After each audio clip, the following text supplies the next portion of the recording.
back. You're watching Uongozi Today. Just looking at the editorial cartoons, this is what Gado has done for us today. And this is the office of the president 24/7. It seems this is a 24/7 ATM. As you can see there with a posse of goons walking to cash out from the ATM, walking away with words of cash. And of course, you can see this is under the watch of government. So is the state a criminal enterprise? That is what is being depicted here today inside the Standard. You can actually look at the editorial cartoon there. So what do you think about the office of the president being an ATM as depicted by Gado? We have the Daily Nation. I go, we all go, right? This is what is the current state of play, looking at Meru County government. And she's about to exit with her guitar there, right? It's been making a very distorted and giving this discordant chords that is not going well with the MCS, so to speak. They're not seeing eye to eye now. She's calling for the dissolution of us.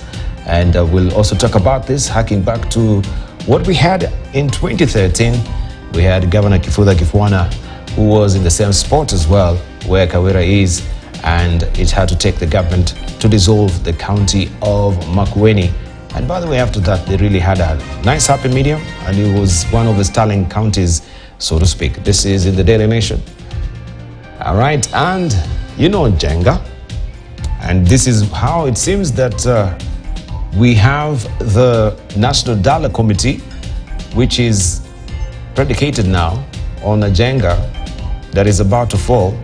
The cost of living seems to be picked from that particular Jenga. That is one of the blocks there. We have IBC as another block, gender rule is another block, opposition is another block, that is official opposition. Devolved funds, this is some of the salient issues that have been broached during the National Dialogue Committee. And remember as well, an extension of a day or so next week, where they will be meeting the governor or the treasury of the CS of the Treasury, that is Professor Njuguna Ndu, next week. This is the current state of play as far as the National Dialogue Committee is concerned. War on drugs. This festive season, our children are at home, and we need to keep our eyes peeled, keep out our ears as well. This is where they get into all manner of ills. Drug being a problem right now, it's almost a national emergency. Because many young people are in rehabs, many young people have committed or they've died by suicide, and this is what we have had from Stano today inside the People Daily. Right, we continue pace with the conversation regarding the G2G deal that seems to be wreaking a lot of, bad smell, so to speak, and we have Dr. Martin Olo, who has a different opinion, according to Dr. Barak Muluka. It's the same opinion. He takes a cynical approach on grave matters. You know, he's a student. And you saw the way Barak came to studio. His face is very contorted and serious. Today is and he's not smiling. Very serious. Yeah, he's not smiling.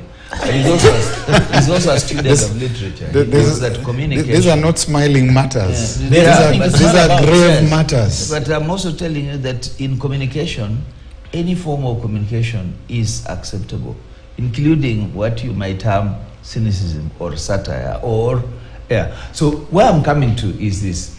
First, there was no G2G. If there was, let the government put the details in the open. It's not a question but there's a mention of the National Oil Corporation. That one is almost dead. Not ours, there. If that was a deal, will they be now engaging a National Oil Corporation if at all we have no deal here, or this is the national, maybe I have it convoluted, I don't know. See, we should not be sitting here speculating. A G2G is a very clear procurement or government to government system that should be able to be explained and should be as public as it can be. So if Raila Odinga is wrong, as Ichungwa says, what then Ichungwa needs to do is to provide us with the figures. But if Raila Odinga is wrong, then we need to ask, when we were told that with G2G fuel is going to be cheaper, what did it mean? When we were told that it was now going to stabilize the dollar, what did it mean? Because we haven't seen it stabilizing, we've just seen it rising. But the more important thing here, if G2G is real, then we have also been told another truth by the Cabinet Secretary for Energy. That actually most of the oil that we are getting comes from Gaza Strip. And now with the war around Gaza, and the situation that is getting, this fuel price is now going to 300. We have even been given a figure already. What a what a way of being, of us as Kenyans being prepared for the big surprise that is coming, which is that our fuel is going to go at 300, because the main oil producer, which is Gaza Strip, is in turmoil, and there is such great war that as a country, in fact, Kenya is going to be the only one country that's going to be affected by the oil prices as a result of its over-reliance on the oil that's produced from the Gaza Strip. Now that is a public official giving us a public statement that we are supposed to consume without questioning. Which you read from the Financial Times? Yeah, which we read from, I mean, no, according to him, he was reading from the Financial Times. That is the situation, and the oil is bound for us to be affected because of the warring factions there. For us, we are taking it from him because he's our CS Energy, he's our public figure here. What he says is what we are supposed to believe, so we are waiting to see how this oil-producing country in Gaza is going to affect our prices. And with that, again, we come to the point where if we are running our affairs by giving Kenyans scares or preparing Kenyans with shocks and even promising them that there will be El Nino, then we say now it will not be there, then we are saying we need to be prepared, then we now say now it's not there, then floods come and people die and destruction. Right now, I don't know where you live, but from where I stay, over the last 1 week, electricity is either flickering, coming on and off. This morning I woke up, as I was preparing, power went off. I left the house, no power. Now, when you see a country where the national grid is a problem, you will now begin to realize that that's symptomatic, but there's a deeper rot. We've talked about, we even sitting here. If you live here now, going to Isiolo, going towards Marsabit, the floods, the oceans that you see, because the river, the waters are just flooded all over the place. What we are simply saying is that we are not prepared for what our country really needs to. So rather than deal with basics, we are very busy with things that don't add up. We have talked about oil and the scam. We've not even talked about the 17 billion scam and so on. Basically, what we are doing is that we are lying to ourselves and not expecting that Kenyans will wake up one day and find out, so what is the truth? So we are in a place where we need to question ourselves. For how long is truth going to be relative? Is truth going to be dependent on what we are told? Or is truth something that can stand on its own, can actually be verified? So when we see these things, we have to ask. The only thing that I've said, which I'm repeating, is that this government hasn't asked for anybody's help. You've seen the president telling us that he has the most competent cabinet and the team has now gelled together. So when you see even one of them not delivering, know that it's a collective effort. Because then how do you question one person? And yet the captain is happy with the ship the way it is and is steering it very well. Well, so we can go back to where the president also was with the cabinet castigating them, that he knows much more from his docket than that was before. So now seems maybe they've gone for some transitioning and transformative changes courses that are now they're competent enough. Maybe Barak can tell us more so that we go sequentially. This is cynicism, and cynicism does not help us. We are talking about grave national issues.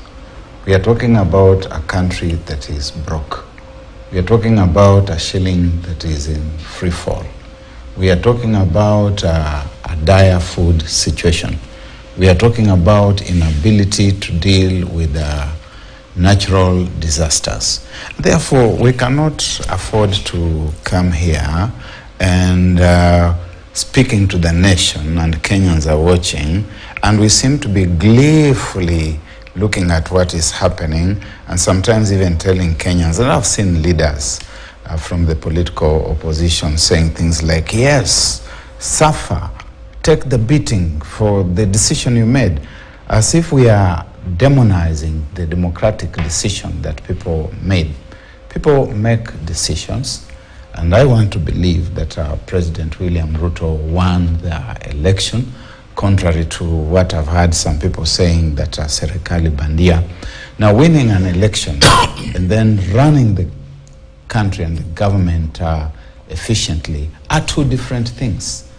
And therefore, you have got the political opposition. And the role of the political opposition is to put the government on its toes by offering alternative perspectives, not by telling us, oh, now look, this is what you did, kuleni ujeuri wenu. That cynicism is not going to help the country to move forward. We must accept, if the cabinet is weak, we should point out that the cabinet is weak, and we should point out and call out individuals whom we think should be removed or should even be forced out. And if we so desire, we have got the avenues, the mechanisms of removing them, including even removing the president himself, if we think that he needs to be removed. But we cannot spend the next 4 years wallowing in cynicism and saying, oh, so this is what we have, they cannot do anything. It is our country, and we have got a stake in it. If we think it is being mismanaged, if we think it is being ruled the wrong way, then we should call it out, including saying that we want it to be removed. Right, because when we talk about also decision and policy making, especially with the current administration, there seem to be,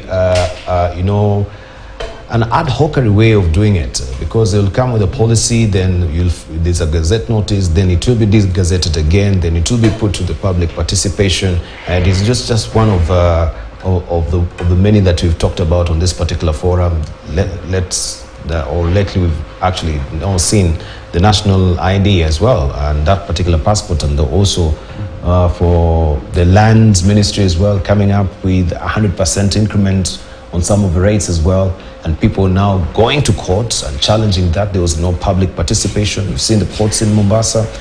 People have gone to court to challenge that because those fees were not embracing the public and their views as well. So there seemed to be a very disjointed move with this particular machinery. Every cog there is moving maybe in different directions. You'll find they go to the National Dialogue Committee, we'll have the Treasury saying, the dollar is not affected by the Hamas and Israel war. We'll have now the CS of energy coming to say, now, we'll be paying 300 shillings because of the ongoing war. I've read from the Financial Times that this is bound to affect the price of oil. And the markets are not indicating that. You see, the barrel of oil is going to $83 per barrel. So he comes again and recants on that particular statement he said regarding the 300 shillings. That's, that is what sort of, he was speaking out of turn. He was not really very thoughtful on what he said, so he recanted on that as well. Yeah. There are three things, Dibal, I just want to share with the viewers this morning. One is that I'm happy the president seems to be watching this program, because when he lambasted his ministers the other day, we told the president it is not important to lambast the ministers because no person is born knowing how to run a ministry. Every person must be taken through the routine of briefing, understanding the etiquette and what to do and what not to do. And we requested him to take a retreat, which he did, and also not to be condemning his ministers. Now you can see he has changed the tone, and I'm happy about that, because we just want to advise him again that it is not just about him changing the tone. he must allow his team to improve their communication. Communication in the sense that when the deputy president talks about fake engineers, the image we are sending to the rest of the world is that Kenyans are fake engineers. The last time I knew, we have well-educated engineers, we have well-educated public service, experienced. What needs to be done is to encourage them to perform. And what happens usually in normal government, and this is advice to the president, is that cabinet meetings are meant to be clearinghouse for any decision the government makes. That's why a minister, once he has a raft of ideas that he wants to put across, he takes it to the cabinet, he prosecutes his paper, and he will benefit from the wisdom across the floor in the cabinet meeting. And it cannot be said that 22 Kenyans or even 25 Kenyans in the cabinet, including advisors, are all ill-equipped to know what is normal and what is not normal. The thing that I read about this regime is that there is very scanty discussion in the cabinet because some of the ideas are already arrived at because people have the profit motive. Instead of thinking about what makes sense to Kenya, is that when they have profit motive, they want to pass papers without interrogating. You cannot be telling Kenyans that they are already crying there is high cost of living, that now when you lose your ID, you have to pay a certain amount of money to get it.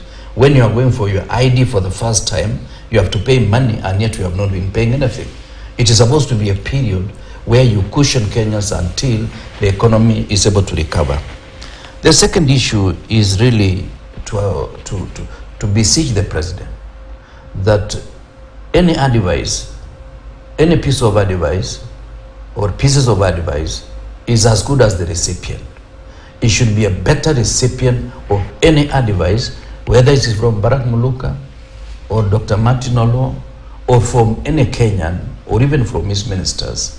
He should have the capacity to listen and also the humility to accept that he does not know everything. In that way, we'll be able to have a smooth running of the affairs of the nation. Finally, on this particular issue of how to run government, allow ministers to make mistakes and correct them. But ministers also should also improve their geography. The last time I knew where the Israeli-Hamas war takes place is the other side of where the oil is coming from. Which means if the oil is coming from this side, I don't see how Hamas and Israeli war affects the oil prices in Kenya. Perhaps the people who are talking about it are the people that oil from Saudi Arabia must cross that strip to get to the other side. Otherwise, it's not the oil that is coming to Kenya. And the last time I knew, there is no gas, there is no oil that is produced within that strip. And therefore, it would have been, perhaps if there was oil coming from Ukraine, and because it has to pass there, instead of going around the other way, it would have been more expensive because of the logistics. So I think we need to advise our good friend, Davis Chichir, the CS Energy, that learn your geography and learn where the resources of the world are located, including the forests in Kenya. Including the forests in Kenya as well. Let's hear from Professor Ogola, because there seem to be a scanty of information regarding the G2G. What prevents you to access this information? Because we have, the Access of Information Act, that you can actually go to any government department and request, can I have this particular deal that was actually agreed between Kenya and the UAE and Saudi Arabia regarding the G2G, or is it confidential? What prevents you? Because we've seen you come, but have you requested for that particular deal? Actually, I have my lawyers. We just met yesterday, and we are working on a petition because last time, remember when there was the JKIA? No, before you go the petition way, why can't you use that avenue to go and access? Once you deny it, then you can actually petition. You won't why go the expensive way? There's a cheaper way. You won't even get that access. Have you tried? You will Have not. you tried? Yes.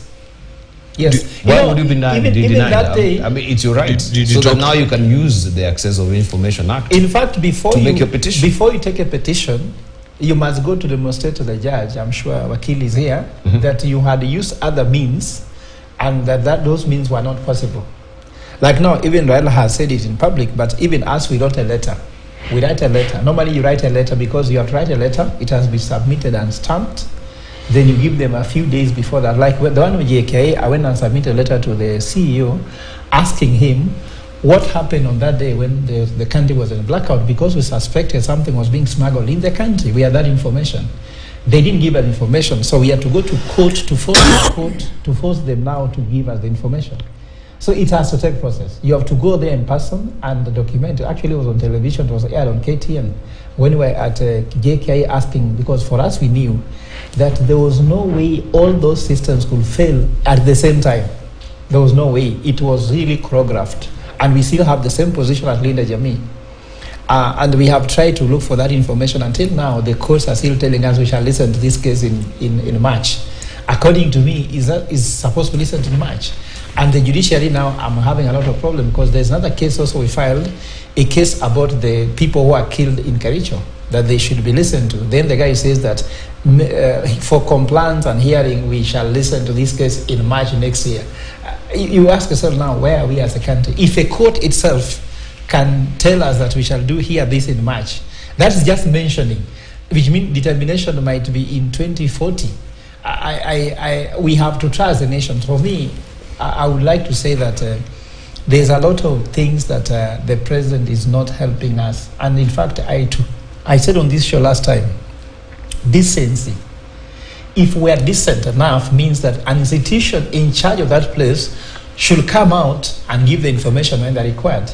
In developed countries that you call data protection policy, where they said you either give the information or you explain why you cannot give information. It's called give or explain why. In Kenya, you are the one to explain why you're asking for the information, rather than if you ask. If you go, like even the bar, if I ask you now, can you tell me the number of employees we have in standard media? You might tell me, please, can you write a letter explaining why do you want to know that information? So we start asking, why do you want to know, without knowing that there's a right to know.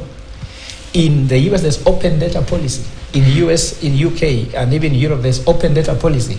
For us, government keep information which cannot even help them, but that information can help people do research. For example, Professor, I'm sure you know that it will be important for people to have data or open data policy, even to encourage research. Debal, I like how you're passionate about researching on values.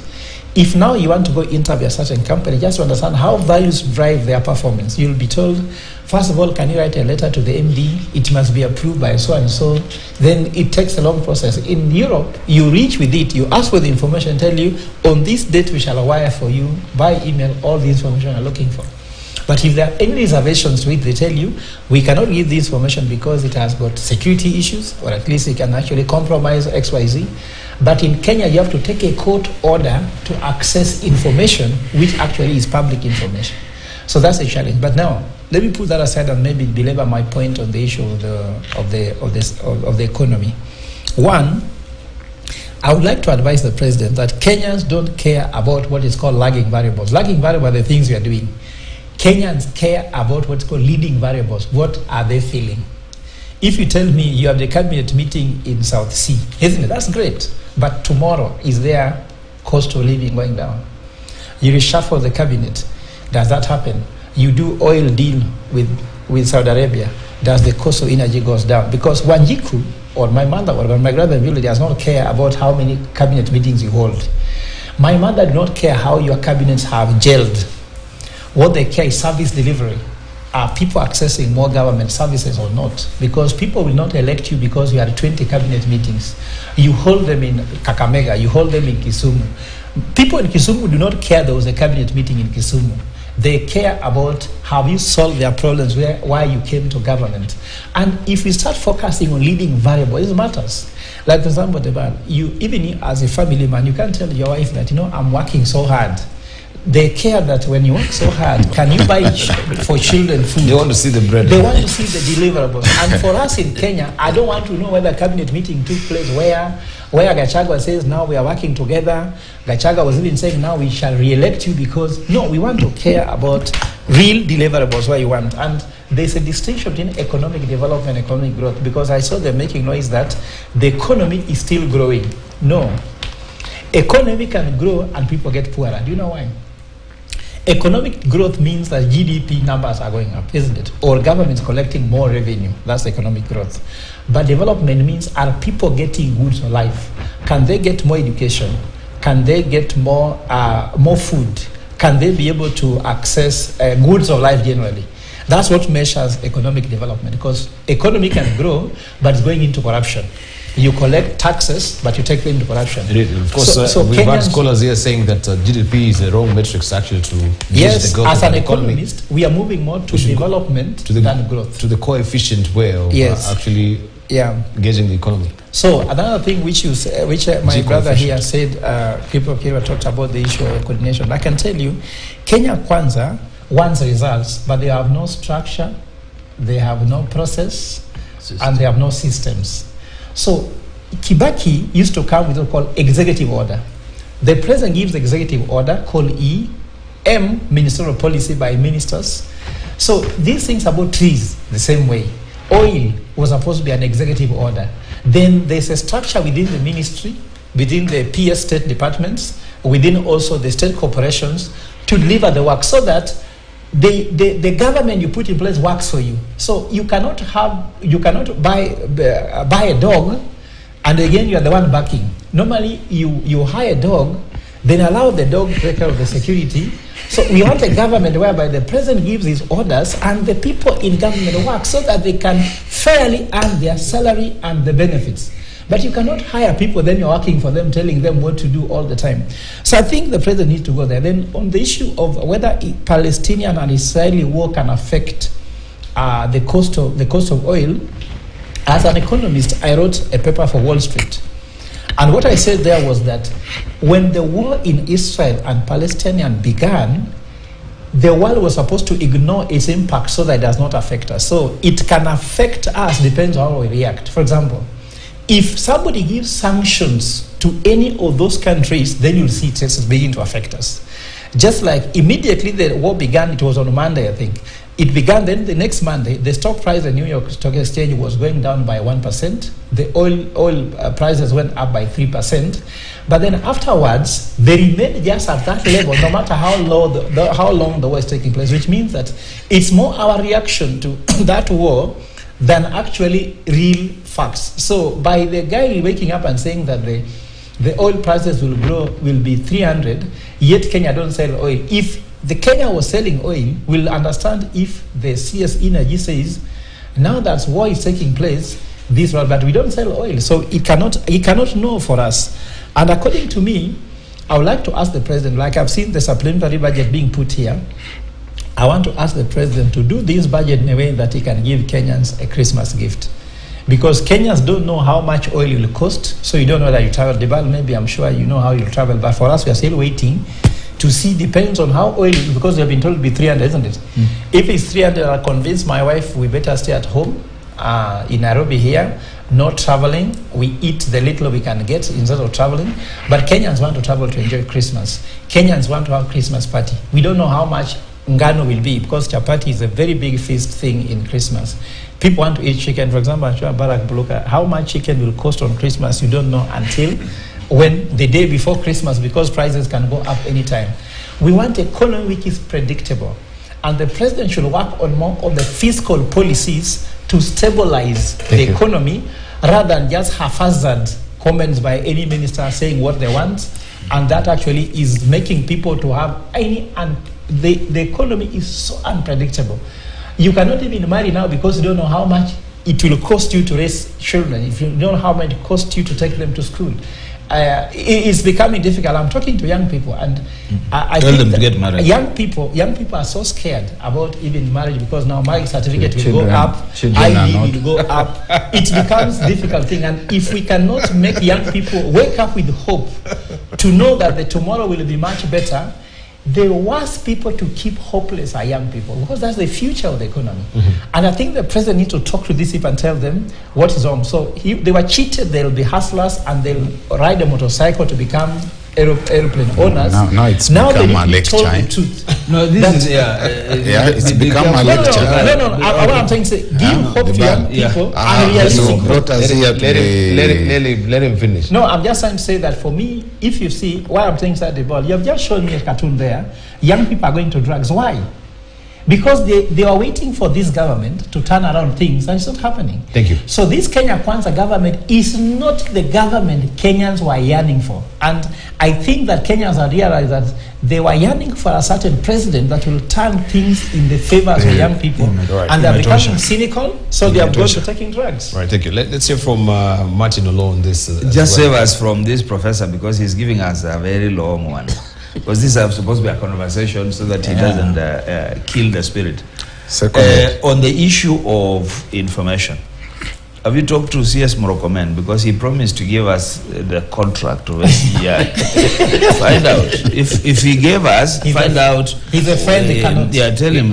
He attempted, but of course the NDCs there could not really allow. He said he'll make it public. In other words, if it is to be made public, it should be made public. So find out also whether these other contracts also have those kinds of clauses. Be that as it may. And the edible oils as well, because now it's under probe. We can see some CSS have gone home, but some of them the ball is going to highlight the issue of confidentiality clause in some of these contracts. Let him finish. You are the one who is saying it's not up to us to talk about that. We need information. We should be told why we cannot have. We don't have to explain what we need the information for.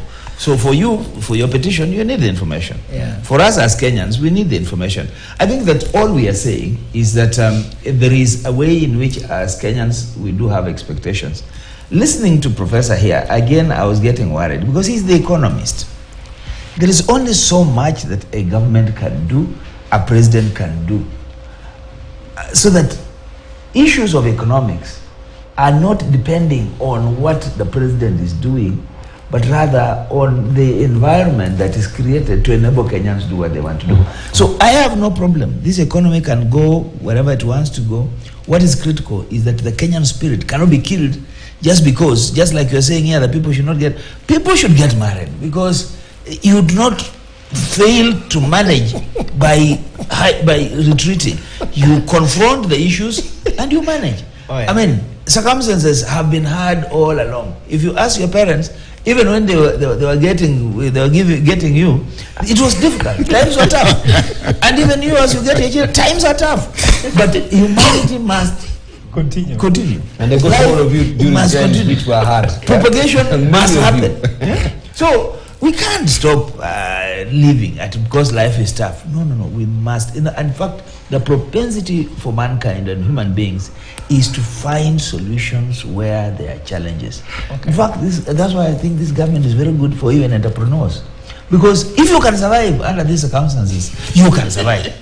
But if you are waiting for them to do the right things, you'll wait until the cows come home. Human spirit is such that it thrives during the tougher times. Indeed, at this particular point, as things are happening, this is the point at which you go against the grain and you innovate and you actually grow. We can determine what is happening. We know what the circumstances are. We cannot, when you compare Kibaki and this regime, you are actually comparing night and day. Because Kibaki was a seasoned economist. He was a seasoned public servant. And he came into government with a very clear agenda, and he stuck to his agenda. He never made many promises. Indeed, when people from Nyeri went to him to ask for money, he told them to go to the bank. Now that's Kibaki. Here, everything goes. And that's why that cartoonist was telling you, here everything is determined by the cash, whatever it is. The circumstances we are dealing with require ingenuity, require creativity, require us to reboot ourselves to survive. At a personal level, I've said that this government cannot kill my spirit. I will not sit there and whine and groan and lambast. I must find ways in which my life goes on and my survival is assured. So, But let's encourage young but people. All Let's encourage young people. All right, let's say from Barack Muluka as well, Yeah. so that we Some can people wrap up cannot do the that. needs. Let's encourage young people. We have the government's spokesperson, and they've been coming to the fore. They've told us, of course, they were defending the travel itinerary of the president, that is bound to exceedingly benefit this country, and they've roped in around 2 trillion shillings, where those figures cannot be verified as well. But I'm wondering, in this critical moment when we need information, how does this office come to bear in revealing what this government-to-government deal is all about, so that we don't have any information coming every which way? We have the majority leader speaking, we have the opposition figure also there speaking, so that we have at least a very well orchestrated communication channel that comes from the government spokesperson. Well, in the the same breath, allow me to observe that I now like the practical path that Dr. Martin Olo is taking, and to remind Professor Ogola that procreation is a factor of recreation, and that that recreation is not predicated upon marriage. Yeah, therefore, the production of children, as an economist, he knows. He's looking a little bamboozled. For myself, what are we talking about? Are we limiting creation? Yeah, there's procreation. Procreation. And there's recreation. And that procreation is a factor of recreation. Yeah? So all that really goes... And that recreation that procreates is not predicated upon marriage. Yeah. But so, quality of population is important. So what is procreation and creation? What's the difference? Procreation is a production of... no, for the layman who wants to understand that. Maybe production of children. Yeah. So this is not happening. And recreation is just what you do for pleasure and all right, joy. I get it. So you're talking about recreation and procreation. And people procreate. So in what context are we talking through about? Recreation, because he was saying that... advance his argument. I'm just advancing Martin Olo's argument. Yeah, that regardless, we will continue to produce. I gave you a book the other day on refugees. You go to refugee camps.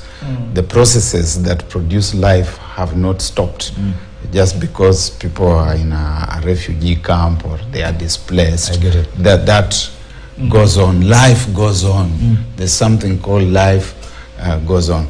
But to come to your question. Before you answer that, because even when you're talking about procreation, we have the Archbishop of the Anglican Church, or Lesapit, who is urging Kenyans actually to limit their childbearing to 2.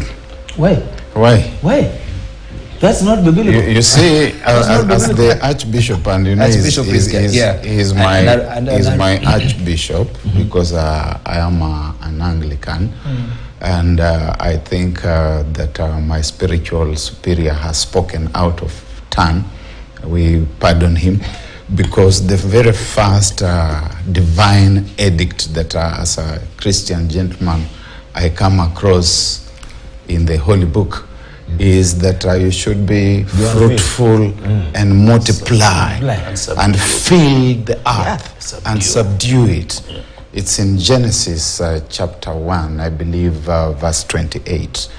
You didn't caution me, I would have checked, but I think that is where you find it.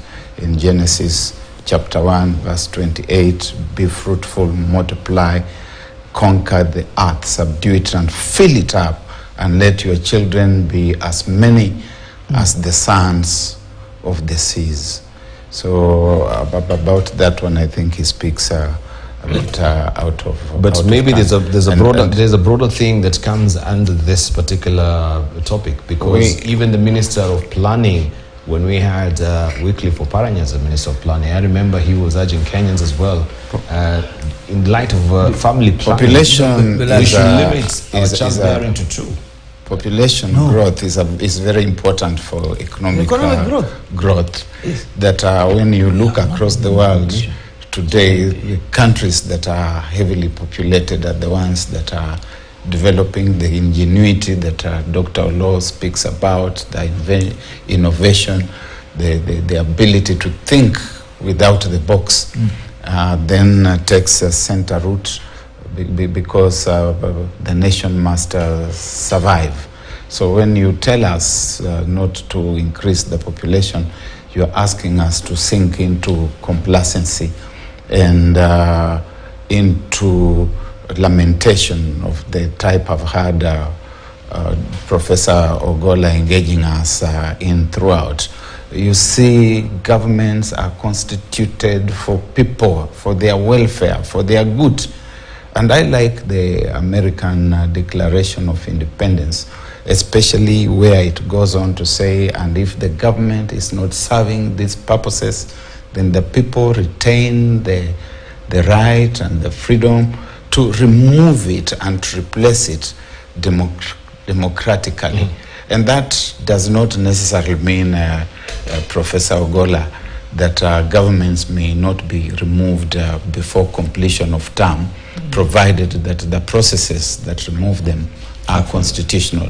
If we are having a cabinet secretary, minister who is giving us false information, it is not sufficient for us to say that let this cabinet secretary, my good senior Kipruto Kirwa, to say that let him learn geography.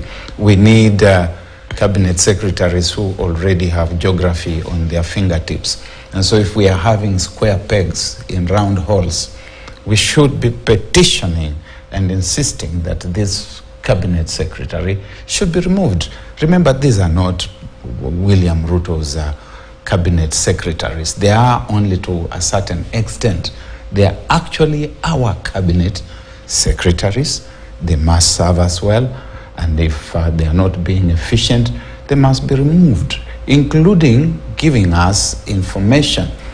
The whole notion of government spokesperson, I think we need to demystify and put it in context. A government spokesperson is basically what, for want of better expression, let me call a state messenger, one whose role is to propagate the government's position on issues. And from the notion of propagating, we could even say that a government spokesperson is essentially a propagandist. And propagandists will not necessarily be telling you what is truthful. They will be saying what is desirable for the state, for the government, not even for the state, for the government that is in charge for the time being. And hence you may find positions shifting. In the morning it is 4 legs good, 2 legs bad. In the evening it is 4 legs good, 2 legs better. Yeah? Those who are conversant with George Orwell's Animal Farm will find there what propaganda really means and what the spokesperson's role essentially is. And that's why it does not make sense, as we tried to do recently in this country, to advertise even for that position and to have people being invited to do interviews. This is a political role where somebody is appointed by the authority to go out and position their perspective, and that perspective can be as shifty as quicksands. In one day, it's talking about what we said about, say, gas, that the cost would behave this way. In another 4 days' time, you can say that is not what we said. In the morning, you can say that fuel is going to cost 300 bob at the pump. The next day or the same evening, you can say, no, we never said that.